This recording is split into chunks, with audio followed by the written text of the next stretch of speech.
achei no meio da estrada, estudei na mata. Aí um rhinella, né? Provavelmente rhinella granulosa. Um cururuzinho pequenininho.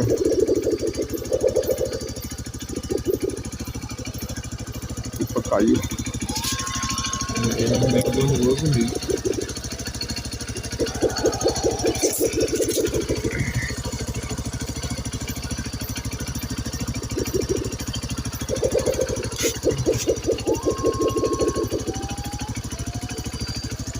Ele não cresce muito, é um bichinho que fica pequeno, não cresce muito.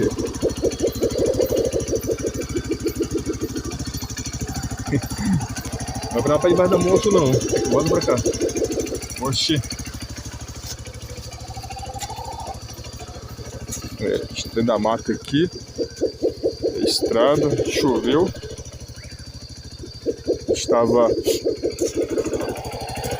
Agora a gente vai